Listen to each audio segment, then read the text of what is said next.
길가에 피어있는 해바라기를 보신 적 있으실 겁니다. 이 꽃은 여름철이면 쉽게 찾아볼 수 있는 친숙한 꽃이죠. 평온하고 순수해 보이는 이 꽃들이 사실은 살인물질을 제거하는 영웅이라는 것을 알고 계셨나요? 이번 내용은 앞 영상에서 다룬 해바라기의 상징적임이 희망이 현실로 이루어지는 내용을 소개해드리려 합니다. 지금부터 해바라기가 가진 엄청난 능력, 정화작용에 대해 알아보겠습니다. 1986년 4월 26일 우크라이나 체르노빌 원자력 발전소에서 일어난 사고를 기억하십니까? 굉음과 함께 원자로 4호기가 폭발하며 주변에 어마어마한 피해를 남겼습니다. 그로부터 25년 후 일본 후쿠시마에 위치한 원자력 발전소가 지진 해일로 파괴되며 다량의 방사성 동위원소가 환경에 노출됩니다. 이 사고의 결과는 지금까지도 인간에게 위협을 가하고 있습니다. 그러나 방사성 동위원소가 항상 인간에게 위협이 되는 것은 아닙니다. 의학, 공학, 다양한 산업 분야에서 유용하게 사용되기도 합니다. 그러나 위와 같은 원자력 사고로 다량의 방사성 동위원소에 노출되면 면역력 저하, 암 발생 등 심각한 문제가 생깁니다. 체르노빌 원자력 발전소 사고 이후 수백 킬로미터에 이르는 토양과 물에 녹아든 방사능 오염물질을 제거하고자 과학자들은 해바라기를 이용하였습니다. 해바라기는 여러 가지 중금속을 흡수할 수 있습니다. 특히 방사성 동위원소 가운데 세슘137과 스트론튬 90을 흡수하는 능력이 있습니다. 이 중 세슘137은 토양을 오염시키는 주요 원소로 장기간 분포되며 그 양도 많습니다. 또한 세슘137은 생명체의 중요한 원소인 칼륨과 화학적 성질이 비슷하기 때문에 인체의 흡수도 잘 되는 편입니다. 이 점을 착안해 과학자들은 칼륨과 칼슘 등의 영양분을 흡수하는 해바라기를 스티로폼에 심어 원자로 1km 근처 작은 연못에 띄웠습니다.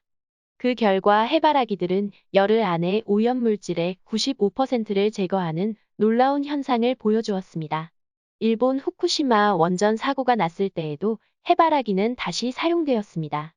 어림잡아 800만 개의 씨앗이 심겨졌고 정화작용은 뛰어났습니다. 수많은 해바라기를 구경하러 관광객들이 찾아오기도 하였습니다. 지난 7월부터 개최된 2021년 도쿄올림픽에서 해바라기에 대한 이슈가 있었습니다.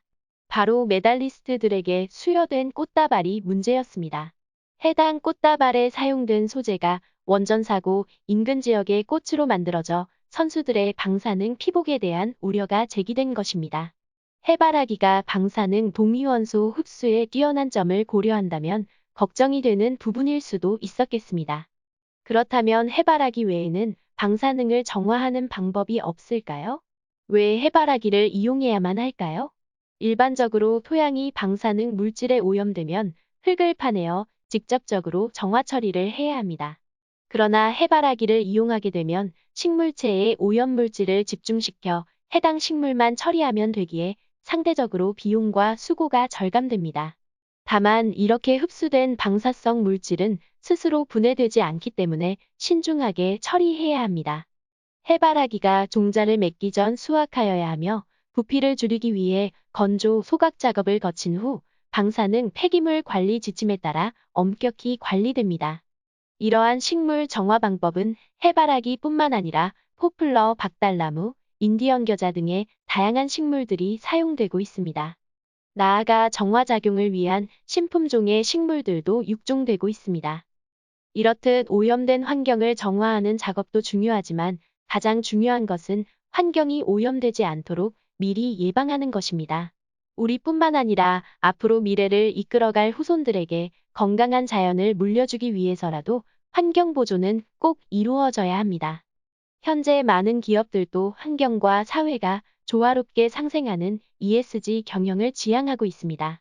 한 사람 한 사람의 작은 노력이 모여 마침내 건강한 숨을 쉬는 지구로 돌아가기를 기대하면서 오늘의 영상 마치도록 하겠습니다.